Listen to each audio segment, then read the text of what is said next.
Hi, this is Pauline with Skills for Managing the Business. Today we're going to have a look at crisis and risk management and business continuity planning. In today's world of terrorist attacks and natural disasters, every company, large or small, needs to employ risk management techniques to assess and avoid potential threats wherever possible.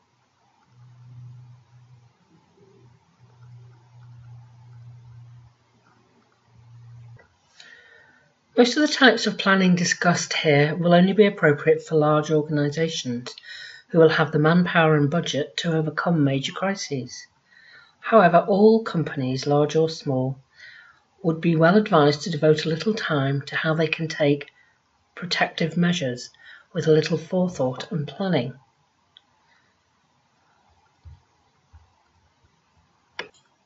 A very high percentage of businesses affected by incidents such as data loss will never resume trading or will cease trading within a year. Large companies may have responsibilities to shareholders as their rationale for risk management and disaster planning, but smaller companies also have valid reasons to include them in their management activities. Protecting the company and its future is the top priority for most business owners. Any large business that uses the outsourced services of smaller third parties or subcontractors will prefer to work with suppliers who have a business continuity plan in place. In fact, they may specifically exclude those who don't. So what constitutes a crisis? A crisis would normally be considered as an event that was unpredictable, or the event may have been foreseen, but not its consequences. Either way, the situation now offers a threat to the well-being of a company that requires urgent decisions and action for damage limitation.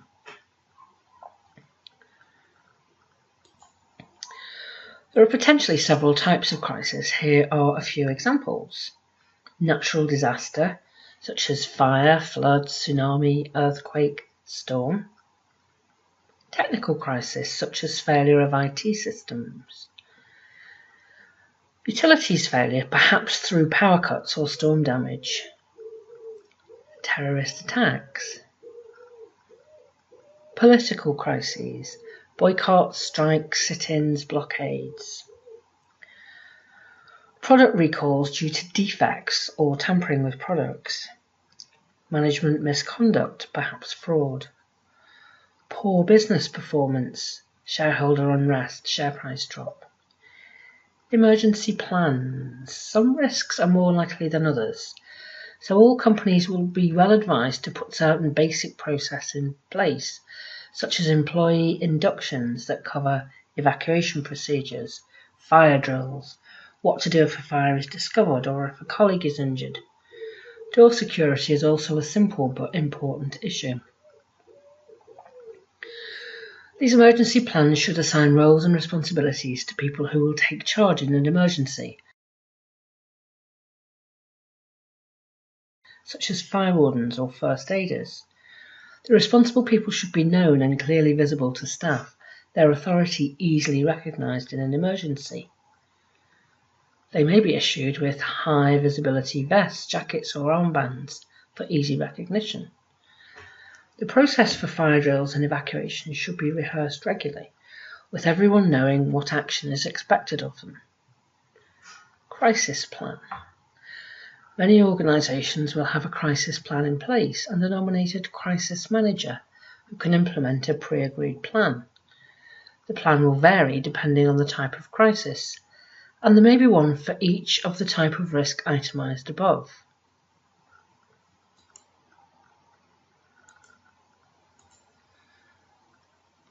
The crisis management plan will define the process to identify and assess any serious situation that arises, deal with threats and emergencies throughout their duration, ensure damage limitation, and plan for business resumption and post-crisis recovery.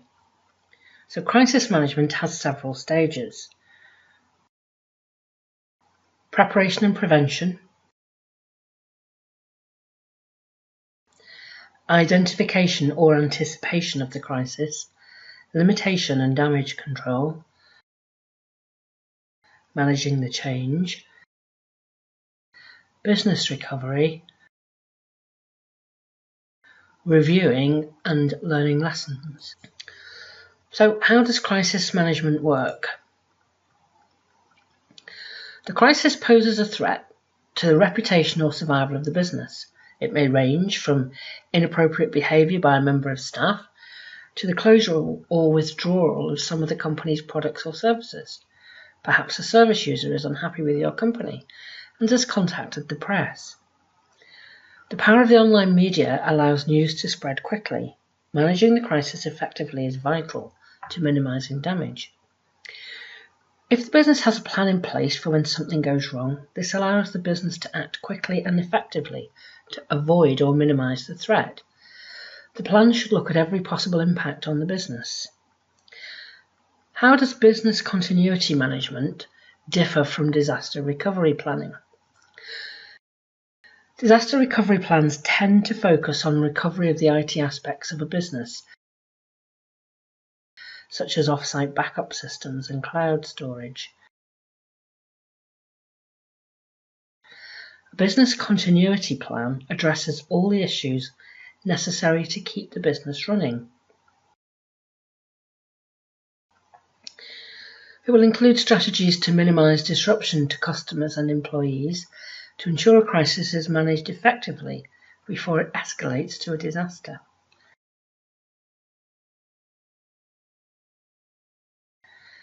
Business recovery plan is the plan to allow resumption of normal business as soon as is practical. For example, a defined process for staff to follow in the intervening days, such as somewhere for staff to gather and begin work. Contingency plans. This may be a series of separate plans to deal with events that may seriously impact operations and may include practical issues such as: how would employees and customers be advised of business disruption?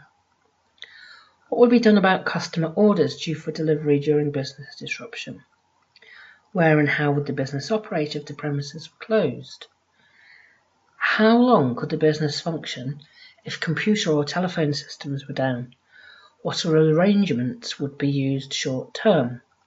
How would staff and customers be contacted? Would production be affected? How would you access vital data? If your information was hacked, would sensitive information fall into the wrong hands, say a competitor's? What might the effect of that be? People are usually a company's most valuable asset, so the loss or injury of employees is a serious problem. If several members of the team left in a short time period, perhaps through maternity or paternity leave, illness, retirement, or went to work for a new competitor, how would your business be affected? The answers to these questions will feed into the Business Continuity Management Plan, or BCM.